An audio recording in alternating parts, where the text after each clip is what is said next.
Slaughter of the Lambs. Darkness covered the starless night our daughter was born. It spilled into her hair like no others I had seen before her. She was born a month early, but she was born beautiful and perfect. Colt kissed the top of my sweated brow, then my hand with a soft smile. He stood as Dr. Furnius gave her over to him as he cradled her in his strong arms. Colt took her out of the hut in which she was born, not to the liking of Dr. Furnius. He disliked the lifestyle of anything resembling the outdoors. He, in fact, detested it, always finding it too full of germs. But to Colt and I, this was important to keep with traditions of the herd. Colt, her father the herd stallion, took her in his arms to announce her to the herd. I could hear the whoops and yips of the acknowledgments and welcomes. A voice I greatly missed was not one to be heard at this time. Lavender herself was on bed rest with a pregnancy of her own. Doctor's orders, grandmother watched over her when Abel was working. I was determined to go show her to Lavender myself as soon as I was able. Speaking of Abel, he was still by Colt's and my sides, clearly not nearly enough. Abel and Lavender now had Reem and the twin boys, with another on the way so soon after twins. Dr. Furnius cleared his throat, removing his green surgical mask, washing his hands in his special solution. "Yes," I huffed out. "Nothing," he murmured. I could see his eyes full of tears. "You're not one for losing your words. What is it?" Dr. Furnius let out a slight sigh, still wiping his hands. He walked over to my side. He sat in a chair made of wood and leathers. "Oh, these old bones of mine." Cracking his knuckles, he bent over slowly, hands now on his trembling knees. "Have you found a student to be your under yet?" I asked. "No, they are all good students, but..." "But what?" "Well, they all follow direction to a fault. I need someone that's willing to do more than just learn, but to lead. You should choose someone soon." "Indeed," he replied, "but I don't think that's what's bothering you tonight." "No, it's not. I may be old, but my eyes have never failed me. Your daughter, she is very lovely, but her hair, it is that of her," he whispered. "Do you think she has the blood?" I whispered back. "I will test back at my lab." "Good. I could give you something for the pain if you wish, Vita, before I go." "You know I don't like taking pills. I'm all right." He stood up slowly, shaking his head and patting my shoulder. "You are a strong lass, I give you that. Take a few days' rest before trying to get up." "I'm going to go see Lavender tomorrow." "What is the point of me being here if you won't listen to my advice?" "You're free to give it, Doctor." "I'm also free not to obey." I slightly smiled at him. "All right, go see Lavender tomorrow if you wish, but please take it easy." Colt came through the doorway. "I think she wants her mom," he smiled. I saw Dr. Furnius glance over to the child as he walked by. "Try to keep her in bed as much as you can, Colt, for a few days." "I'll do that."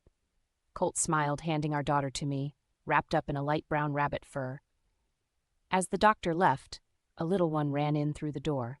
It was Reem, now closer to 4 than 3 in age. She came over, clutching the side of the bed.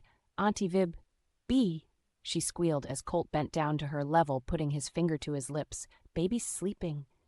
"Want to see?" She was still loud, but tried to whisper.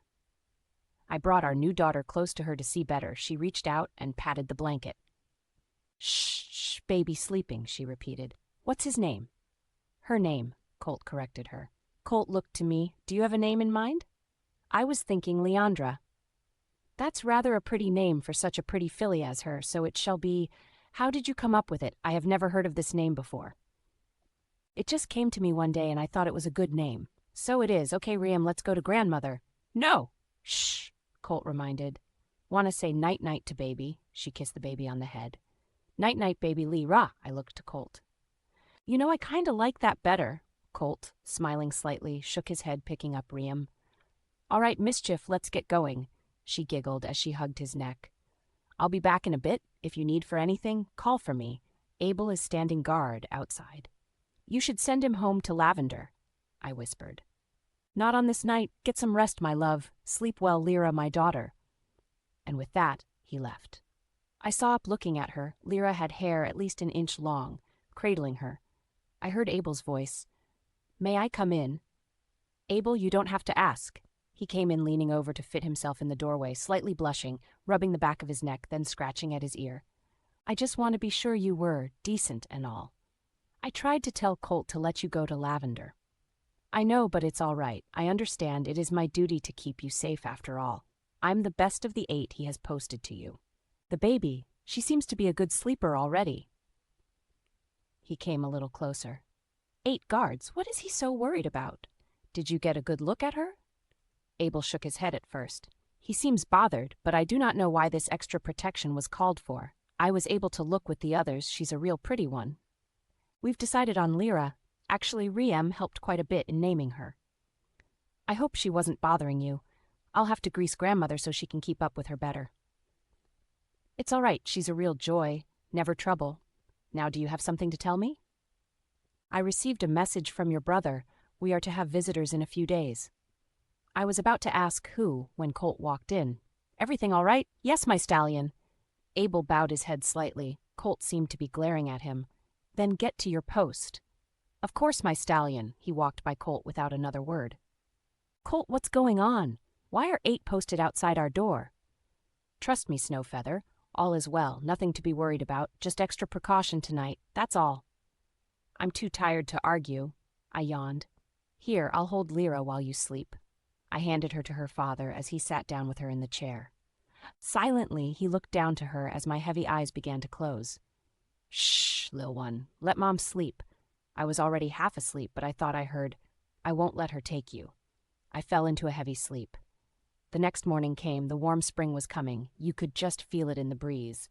I looked over to see Colt looking at me, still holding our daughter. He pulled out a bottle of milk, giving it to our daughter as she began to suckle from the bottle. Sleep well, love? He asked. I sat up slowly, slightly sore. Very well. Did you get any rest? I'm a young stallion. I don't need much sleep, especially just for one night.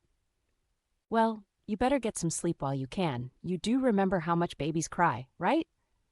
I laughed. She's a quiet one. She didn't cry once, and a good eater as well. She takes well to mare's milk, just like our son. All right, well, hand her over. You got her all night long. I want to turn with our daughter.